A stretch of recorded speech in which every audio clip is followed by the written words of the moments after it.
The main compound in the green tea and why it's so beneficial is this thing called EGCG, and it is a type of catechin. Catechins are types of polyphenols. It is the most impactful part that we have studied as an extract from the green tea leaf to have the anti-cancer benefits. So you might want to then go and take EGCG capsules. I know that might be where some of your guys' brains are going right now. So sometimes people will come to me and they'll be like, I heard that green tea is beneficial for cancer, and I know that it's the EGCG, so should I just take the EGCG capsules? And I'm like, well, if we're going to be research-backed about this, then we want to go follow the research and do the tea because that's where the research is. So even though we've got EGCG in there, I already mentioned that there's a whole bunch of other catechins as well. Maybe those catechins can actually improve the activity of the EGCG against cancer. So today we are spilling the tea on tea. We're going to talk about the best herbal teas for cancer support, and I'm going to stay steeped in science, not the hype. And yes, I did use ChatGPT to help me come up with some of those puns there. But basically today, I'm going to be talking about why does tea show up in cancer conversations? Like why is it beneficial, or why might it not be beneficial in certain cases as well? We're going to talk about what the available research is that we have on this and how that can help you to place it into your treatment plan in an appropriate way. We're going to talk about the different types of tea and some of the common teas that you might have come into contact with or knowledge with, like Essiac tea or soursop tea. You might have heard of them before, and if not, that's okay. And we're just going to talk about all the ways that tea can be supportive in your body and helping you to reduce your risk of cancer growing or coming back. Because there's a lot to tea, and it's not just about killing cancer cells, although it does have some properties for that too. But when it comes to tea, just the process of boiling your water, steeping your tea, having a nice cup of warmth in your hands, sharing a cup of tea with a friend, or just having it to yourself. Maybe it's the first thing you do in the morning. You know, it's the calm before the storm.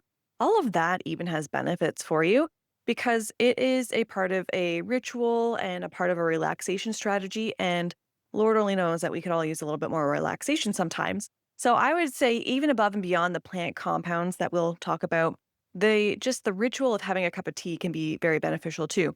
And if you are a coffee drinker, I did an episode already on coffee. It was episode 15 that you can go check out because same thing, having that little cup of coffee has some benefits there for relaxation too. So I just want to throw that out there. But if you're ready, you can go ahead, pour yourself a cup of tea, and we'll dive right in. I just want to clear a few things up with the research because I do like to be as research forward as possible. The thing is that we have to have a bit of a reality check when it comes to tea and a lot of other things in naturopathic medicine. We don't have large gold standard human trials showing that specific teas or specific natural interventions can treat cancer or necessarily even prevent recurrence. We don't have that data. So most of what I'm presenting for you today is based on more population studies where they take a group or a culture or whatever it might be, a country, and they look at their typical habits and how that might be different than other places. And they see that this place, because they do this, that might be a reason why they have a lower risk of this disease or condition or whatever it might be. So a lot of this information is population studies. They looked at populations. They haven't necessarily compared them to like had a very big consistency in the type of population they're studied, then divided it into two and said this group did this and this group did this placebo or this non-intervention. And they saw that the people who did the actual intervention had greater benefits. That would be more of like a gold standard. We're looking at randomized controlled trials in that case. In population studies, we're just looking at a whole population and we're looking back on like what happened, what are their current risks even. We're just looking at that in population studies. I'm not going to go too into how our study is laid out right now. That could be a good episode for later. But it's the best we kind of have for a lot of natural things, including a lot of the teas that I'm going to talk about today. The other thing is a lot of this information is going to come from lab research where we are looking at concentrating certain parts of these teas and then applying them to layers of cells or animals, and we're seeing what kind of reaction they're having. So again, you're not just a layer of cells. You're not really a rat. We process things differently as human beings. We have different organ systems, and we have organs compared to just a line of cells that will interpret and metabolize and manipulate everything that we drink or eat in different ways than what would be applied in an actual lab. So we again have to take a lot of this information with a grain of salt. And a lot of this is also going to come from traditional medicine lore, which is kind of cool. And not to say that all of this is to be discounted. And in healthcare, like we can't realistically have randomized trials for every vegetable and its impacts in all types of cancer. We can't have randomized controlled trials and perfect evidence for every herb or every tea or every daily support system that's going to help your health. It's just not reasonable. And we don't need them, and it's not necessarily going to make a lot of this information irrelevant. It's just we have to be very much discernant. I don't know. We have to be like I want to say like Sherlock Holmes and make sure that we understand what we're reading, what we're seeing, and knowing how to interpret that appropriately for your particular situation and the expected goals, as well as comparing it to the other interventions that are around you that might be better or whatever. So I just want to say that a lot of this information is coming from like traditional medicine systems, and we can see how it supports digestion, inflammation, liver function, overall resilience, and your ability to fight against cancer. But we want to make sure that this is not a replacement for a lot of the medical care, which I don't think a lot of you are coming to me seeking. We're looking for complementary and kind of boosts above and beyond what conventional care can provide us, right? So it's basically a complementary layer of support where we're going to get additional bonuses and benefits that a lot of the medical profession might not talk about or have the time, energy, knowledge to kind of educate you on. So not a replacement, complementary layer is what we're looking at here. All right, so now that that's out of the way, let's talk about why teas in general are beneficial. And then I think I have 4 or 5, I never actually counted them, 4 or 5 specific ones that I want to run through with you that you can start adding to your day to day. But really, the star of the show when it comes to all of the teas I'll be talking about today and pretty much all teas available, the main compound that's having the benefits in the body are things called polyphenols. Now, there are a lot of different things on top of polyphenols that are beneficial, but I'm just going to talk and focus on polyphenols today because they seem to be the greatest amount in a lot of the teas and have the greatest impact on the research when it comes to certain health benefits and particularly cancer. So polyphenols, they have a lot of uses in the plant themselves. The plant uses the polyphenols to protect itself against things like UV light stress. So if it's getting exposed to a lot of sun, which it wants, there's still some stress there, same as how it can stress our skin and cause things like skin cancer. So polyphenols can actually help protect against a lot of that UV light stress.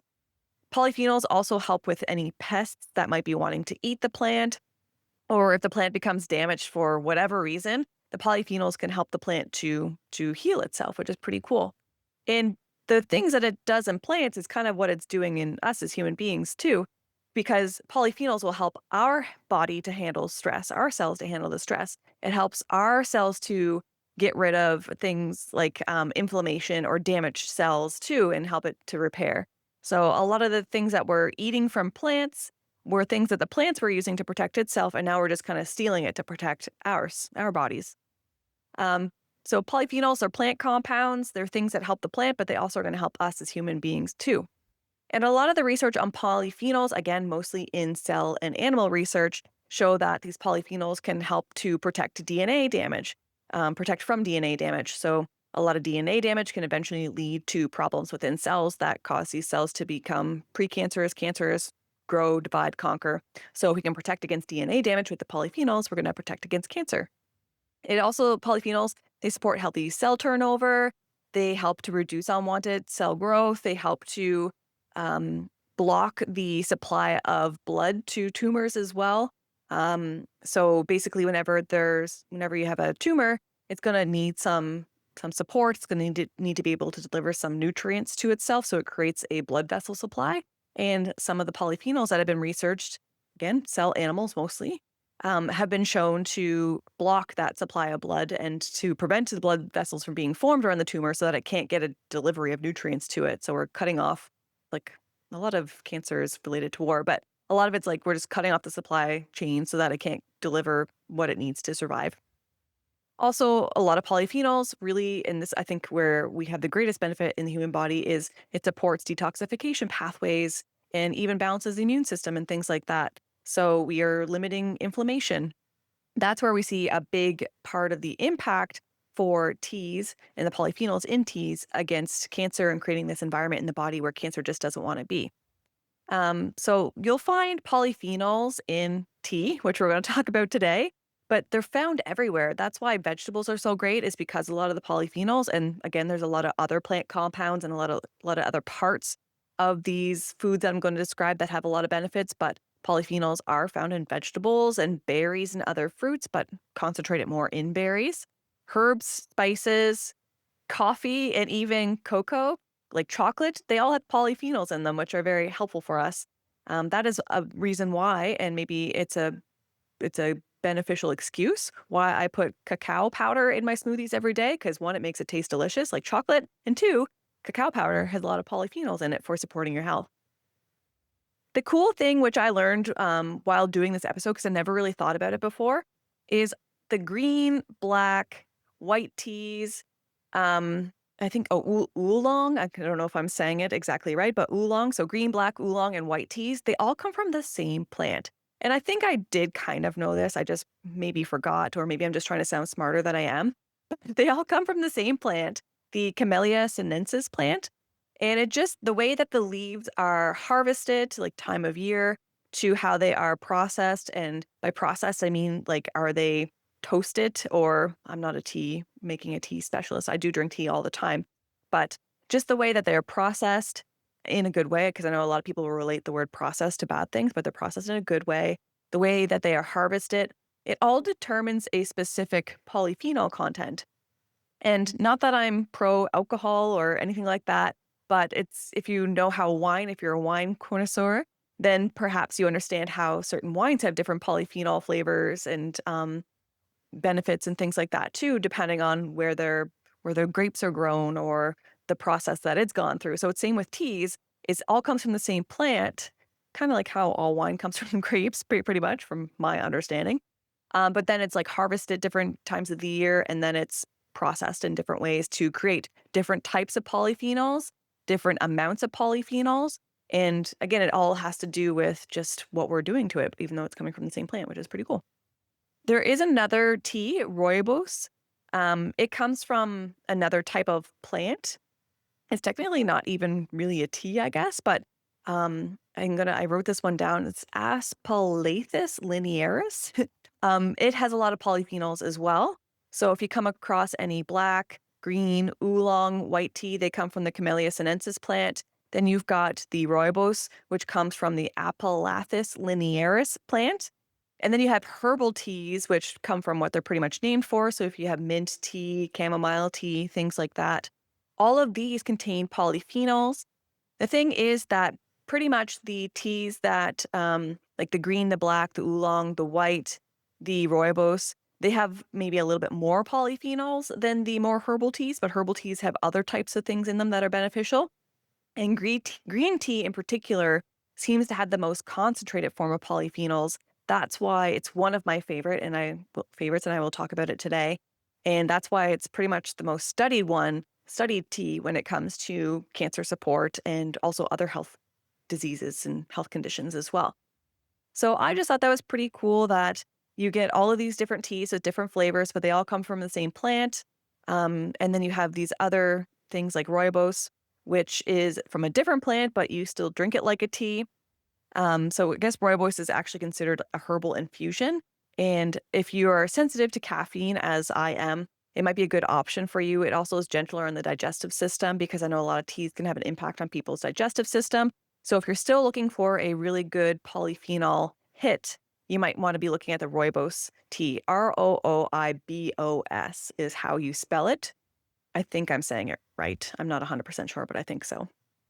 So just to kind of come back to kind of summarizing what the polyphenol purpose is that it's helping to create this environment in your body where cancer doesn't want to be, by helping to diminish inflammation, to encourage healthy cell turnover, to even kill cells sometimes when they shouldn't be there, whenever they're damaged beyond repair, to improve everything from your digestion to your liver function to your kidney function.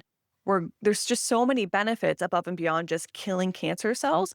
And this is always a mindset switch that I want everyone to consider when they're looking at helping to reduce the risk of cancer coming back, is go above and beyond just killing cancer cells and and doing your research to find things to kill cancer cells and actually look up how can you support your body in an anti-inflammatory way, a cell healing way, and everything from digestion, detox, all those kind of things. And tea does that, which is great.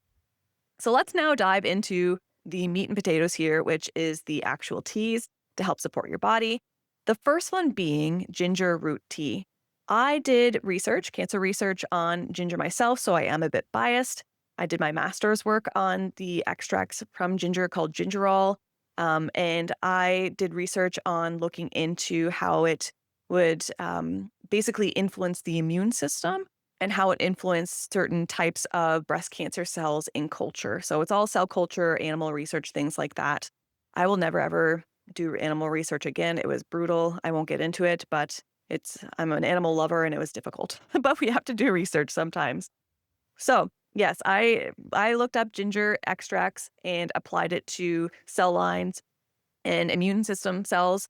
And we saw that it helps these cells to die when they should die.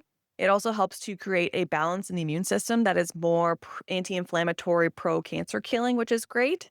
And from traditional lore and just probably what you already know about ginger is it's also great for the digestive system. A lot of people in general have digestive system problems. It can just calm the stomach. So a lot of benefits to ginger, even above and beyond killing cancer cells. So we're going to encourage immune system. We're going to decrease inflammation. We're going to help the digestive system to function optimally. Just so many great things when it comes to ginger. And it's very easy to make. I would prefer for people to make it at home if they can with real ginger. All you have to do is look up how to do it. I'm not going to go into how to make it today because there's a bunch of different ways you can do it. But if you can get some fresh ginger, you don't even have to peel it because that's the pain in the butt part, where you just get a couple slices of it or a couple inches of it, boil it in some water for a little bit, usually about 10, 15 minutes, and then drink it. Sometimes you have to, I know I'm getting into how to steep it now. Actually, when I said I wasn't going to. But some people find it too strong or pungent or like peppery. If you steep it too long, just don't steep it so long. That's okay. You're still going to get some benefits from it. So ginger root tea is one of my favorites because I saw and did research on it, and I'm biased in that respect as to how it can influence your body. And also just it's a great tasting tea. It's very good. The other one I want to talk about today is green tea and matcha, another one of my favorites, which we tell our clients all the time to try getting into their day-to-day. Basically, green tea is the most well-studied tea and potentially even like one of the most well-studied natural compounds, that and turmeric, which I'll talk about as well, in cancer. So we got green tea, matcha, which is a type of green tea. There's a lot of population studies on them. Again, usually the highest level of research we have for a lot of natural products are these population studies. When it comes to these populations having an associated lower risk of cancer. So people who drink more green tea tend to have lower risk of cancer whenever they look at these population studies, which is pretty darn cool. And if you're going to get nitty gritty with the research, it looks like about 3 cups a day on average is what people are aiming for. But I almost hesitate to tell people that sometimes because even if you have 1 cup a day or 1 cup a couple times a week, it's not like you're having any negative benefits. Let's just get it into you and do what we can. We do not have to be perfect with everything that we're doing here, especially with nutrition, lifestyle, and tea. We just want people to consume it, and you're going to have some anti-cancer benefits for sure. So the main compound in the green tea and why it's so beneficial is this thing called EGCG, epigallocatechin gallate, or just EGCG is what most people will call it. And it is a type of catechin. Catechins are types of polyphenols. It is the most impactful part that we have studied as an extract from the green tea leaf to have the anti-cancer benefits. So you might want to then go and take EGCG capsules. I know that might be where some of your guys' brains are going right now. But whenever it comes to this research, it really is on the tea. So sometimes people will come to me and they'll be like, I heard that green tea is beneficial for cancer, and I know that it's the EGCG. So should I just take the EGCG capsules? And I'm like, well, if we're going to be research backed about this, then we want to go follow the research and do the tea because that's where the research is. And even though we're talking about a lot of these extracts and their anti-cancer benefits, whenever we're looking at these things in isolation, they are great, but they might work even better with other parts of the tea or other parts of the food or whatever we're talking about. In this case, we're talking about the green tea. So even though we've got EGCG in there, I already mentioned that there's a whole bunch of other catechins as well. Maybe those catechins can actually improve the activity of the EGCG against cancer. So even though the EGCG is stronger, maybe it's the strongest, maybe it's even stronger when there's other polyphenols and other catechins and things like that added to the mix. So I think we're getting a greater benefit from having a cup of tea than a pill of EGCG whenever it comes down to it. I truly believe that. And EGCG and other catechins have been shown to protect against DNA damage, to regulate abnormal cell growth, just all these fancy words for helping to stop cancer from growing and starting. Even helps with angiogenesis, which is that blood vessel growth that I mentioned a little bit earlier. That's the technical name for the process of the blood vessel growth is angiogenesis. Helps with inflammation, immune system balance, even helps with your heart and things like that too. And again, this is all on green tea. We don't want to go and then change it all and just take the EGCG in capsule if we can do the green tea. All right. So the other note I just want to put in there is matcha. It is a little bit more of a concentrated amount of EGCG and the polyphenols. It's great if you can tolerate, but again, most of the research is legitimately on green tea, not necessarily matcha, but green tea. So just drink the green tea. Let's not overcomplicate things. A little note, I do know some reasons why women come to me and they're like, can I just take the EGCG capsules? It's because the green tea might cause a little bit of nausea or upset stomach. So a few notes that we try, and if this doesn't work, it's okay. You don't have to force the green tea. There's other things we're talking about today that you can do instead. Again, it comes down to the polyphenols, and we want you to get some polyphenols through tea, through diet, whatever it might be. But if you are looking to see if you can change things a little bit so that you can drink the green tea, but you're still getting the nausea, the reason being is it's the tannins. There's tannins, and the green tea can be a little bit acidic, and those things can both be hard on the stomach lining. So a few notes here are to just not drink green tea on an empty stomach. You can even try cold brew green tea because cold brew doesn't remove as many of the tannins and the bitterness, whereas the hot water will extract more tannins. It's organic chemistry. It's fancy. So try not to use as hot water. Like just don't boil the water maybe. Just try a little bit of a hot, warm water as opposed to a boiling hot water. Again, try cold brew.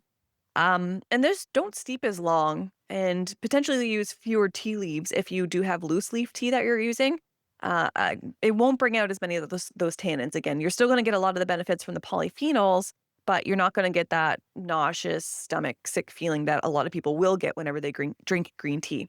So again, don't drink it on an empty stomach. Try cold brew green tea.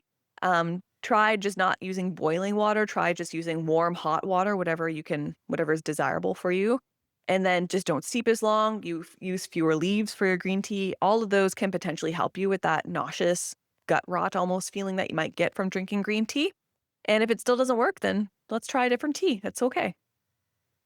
So I think it's the third tea that we're on, would be dandelion tea. I really like dandelion tea. A lot of it does come from its traditional roots and the reasons it can help in traditional roots. Not a lot of human research on it. In fact, I think I did this is last week now. I looked it up and I'm like, nothing's good here for humans and cancer and dandelion. So it is traditional that I'm more recommending it on. And then also the other benefits for like liver support, kidney support. Whenever you have dandelion root, it's different from dandelion leaves. So dandelion root is more for liver support, whereas dandelion leaves are more for like kidney support. It can even be used for blood, like high blood pressure. We can use it to lower blood pressure. For like non-technical, more traditional terms, it just kind of flushes the things through the body whenever you have this leaf, the diuretic part.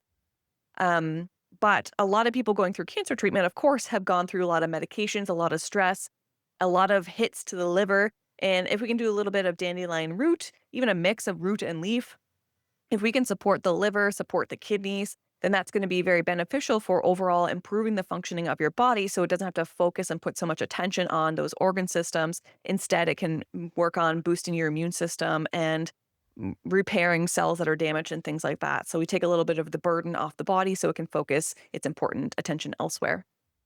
So that was dandelion. And now I want to talk about turmeric. turmeric root, turmeric lattes. I don't know if you guys have heard about golden milk lattes or turmeric lattes. All good ways to get curcumin in, which curcumin is the concentrated, most medicinal part that we've found so far from turmeric root. Kind of like how EGCG is in green tea, curcumin is in turmeric root. Again, we do think that there's a lot of benefits to the whole root of turmeric. So if you can make some teas with just whole turmeric, then that could have some benefits too, because it goes above and beyond just having curcumin. It has other polyphenols and other plant compounds in it that are beneficial. But curcumin is probably, I don't know, I think it's a toss-up between green tea and curcumin, but I would say green tea is the most studied tea, whereas curcumin is the most studied supplement or the most studied compound that can be put into supplement for cancer. It's got so much research on it. When I was doing a master's, there were other people in my lab doing research on curcumin and piperine and things like that as well. Piperine being something that people often will combine with curcumin because piperine's found in black pepper. So piperine will be combined with curcumin in order to make the curcumin not get broken down as fast in the liver and to make the curcumin more active for longer in the body. So that's what people are studying in my lab when I was doing ginger. And a lot of this has a lot of benefits similar to how green tea does when it comes to cell turnover, protecting against cell damage, DNA support, all those kind of things, angiogenesis. Curcumin does all of that as well. I'm not going to repeat it all. It's just pretty much all the same. So to boil it down, curcumin has a lot of anti-inflammatory impacts, and it also helps to kill cancer cells and to protect against them developing in the first place. Whenever you're making curcumin tea, the best ways to pretty much do it, I would say you want to mix it up because you're going to get different things depending on how you're making it. You're going to extract different parts of the plant compounds from the turmeric whenever you're using the root. So you can make turmeric lattes where you take turmeric powder or actual turmeric root. I have yet to really see turmeric root in my main grocery store, so I always just use the powder. And if you make turmeric lattes, you're going to want to use some sort of fat, like a coconut milk, or even add just a touch of coconut oil in it, because the fat is going to help the curcumin to get absorbed through the intestines and then into the bloodstream so it can be delivered to the cells. Um, the curcumin and some parts of the turmeric, they don't really like to be moved around with water. They just more like to be grabbed onto with fat so that they're absorbed. So adding your turmeric powder into some coconut milk, which tends to be a little bit higher in fat, or doing it even in like an almond milk or whatever it might be, and adding a little bit of coconut oil is going to help that turmeric to get delivered into your bloodstream a little bit more effectively. And then if you add a little pinch of pepper, the piperine from pepper will also help that turmeric to be a little bit more active, which is great. And if you just find it you prefer to have turmeric tea, so you just take turmeric root and make turmeric tea similar to how you would make ginger tea, then go for it as well. You're going to get some benefits that way too. So just to recap those teas, what did I go through? We went through ginger root, we went through green tea and matcha, we went through dandelion tea, and we went through turmeric tea and turmeric lattes. So those are the main teas that we would encourage our clients to do a lot of the time.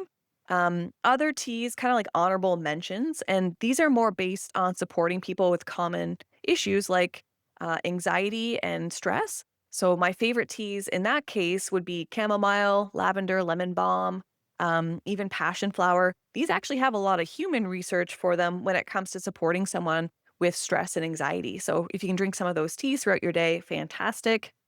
And if you don't like water, drinking tea because of the extra flavor, if you can like tea, is going to help you to increase your water intake as well, which is great. And these are some great teas for that: chamomile, lavender, lemon balm, passion flower. You're going to help with calming your body, and you're going to help with getting more water and liquid into your system. Also, something called adaptogenic support, which can help to support your body's resilience against stress, would be things like Tulsi, or it's also known as holy basil. Ashwagandha root is one of my favorites. Rhodiola, reishi, which is a type of mushroom. All of these can be very beneficial for helping you to adapt with stress too.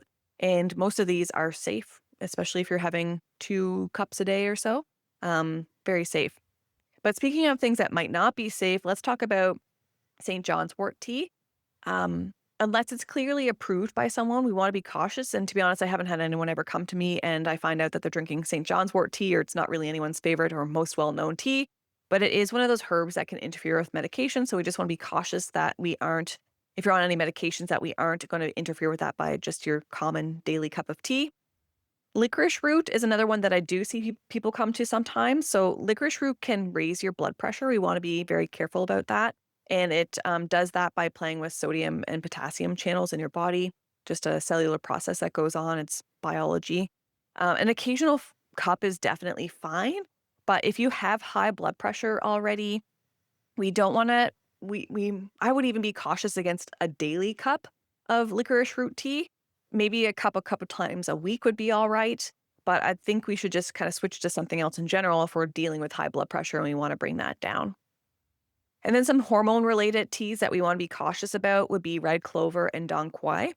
Red clover contains phytoestrogens, and not that phytoestrogens are bad for hormone responsive cancers, but if we are concentrating the phytoestrogens in anything from a pill to a tea form, that's where we want to be a little bit cautious. So, red clover is okay in small amounts. And again, if you're working with a practitioner and they have you on these, just ask them a quick question, but I'm sure they know their answers, and just be sure, just double check, like, hey, I just heard that red clover might not be so good. What are your thoughts on this? Because they might be controlling the dose for you. They have a better understanding of how many phytoestrogens you're being given if you have a hormone responsive cancer. So don't be afraid. Just check things out. And in general, if you're not already taking them and you have a hormone related cancer, you probably don't want to take them unless you have a discussion with a healthcare professional. So again, that was red clover and dong quai. Dong quai is like a traditional Chinese medicine tea that's commonly used in traditional Chinese medicine. Um, that's usually where I see it is if someone went to see a traditional Chinese medicine practitioner, then this is a common tea or a common supplement that some people will get for traditional Chinese medicine. And I know you might be wondering about Essiac tea. We have never recommended Essiac tea, not because I think that it's harmful. I just feel like it doesn't have the benefits. And maybe some of you are out there and you might have some um, what do they call, like, case studies basically of like friends or family or people you know who have done it. Again, I'm not basing a practice and a podcast episode on case studies. I'm trying to do it coming from the best angle here of basing it on our clinical experience, on our ability to interpret the research and also work with thousands of people and what we've seen works best. And I would say that this has never really shown a great improvement, but I mean, to each their own. And like I said, we don't need a study for everything for it to have some benefit. But I would just, we put it as a very low priority whenever we're supporting the women that we work with post treatment and helping them to reduce the risk of cancer coming back and support their bodies to feel much better. So again, SCT, it's very well known. The thing I hate about it is it's often marketed as a cancer treatment or cure and a replacement. That is not true. It is really just a blend of burdock, slippery elm, um, turkey rhubarb, I think is what it is, and sheep sorrel. Sorrel. I've never actually to say sorrel out loud. It's just one of those things in my botanical medicine books. But it's really good and supportive for lymphatic flow, for kidney and liver support, um, for our digestive system, especially like the slippery elm is great for digestive system support. But none of these compounds, and knowing what I know about the plant compounds within them, are going to replace traditional conventional medicine and are just also not as well researched as green tea or curcumin and turmeric, even dandelion tea and things like that. Like, we just have better research for other things above and beyond what these herbs contain. So no good human evidence. Most of this is case studies, one of case studies. So we can do better, I think. And again, if you're taking it and you just enjoy it or you just feel like it's helping you out, then go for it. Maybe it is. I just want to make sure that I name off the things that are most important. And this same thing applies to soursop tea. It is really just overmarketed. It's not a replacement for conventional treatment, mostly lab and animal data, as with all the tea stuff that I mentioned. I just don't feel like it is as well researched as the other teas we chatted about. Nor does it seem to have, well, what I'm familiar with anyway, the solid traditional medicine, again, that I'm familiar with. So I just want to kind of put that out there. I know a lot of people know about Essiac and soursop. Essiac tea is actually based on a woman. Her name was Cassie, who had this tea made for her. and I think she had cancer, and they saw some regression in the disease. So then it became this big thing that just people started to buy and sell. Um, and I don't know her full story. I know I learned it I think it was like in my last year of naturopathic medicine school, but unfortunately that was a long time ago now. I don't remember the exact story of her. But literally Asiac is Casey spelled backwards. So that's how Asiac got its name. The last thing I want to say about teas is pay attention to your caffeine sensitivity. Don't ruin your sleep. And I lied, it's not the last thing. I want to talk about the tips of how to have clean tea, and then I'll let you go for today. Basically, does it not drive you nuts? It drives me nuts how a lot of the teas now come in little plastic bags. Like, what's up with that? We know that plastic isn't really good for us. Well, like, maybe we don't all know that, but plastic isn't that great for us. Why are we putting tea, which is beneficial, in a little plastic bag and then putting it in hot water, which may potentially melt parts out of it that we don't want? So if you are drinking tea, try to get unbleached paper tea bags if you're using tea bags, or even consider a stainless steel tea ball. They're just way better for you than the plastic tea bags. And even if you can't get unbleached paper tea bags, you're probably not doing so bad for yourself. But if we're going to do things the next level up, then let's look at unbleached paper tea bags as well as stainless steel tea balls. Whenever you're drinking your tea, try to avoid plastic cups or mugs. Really aim for more glass, ceramic, even stainless steel, though I don't know, you might burn yourself in the stainless steel mug. Just be careful. And then avoid plastic kettles whenever possible.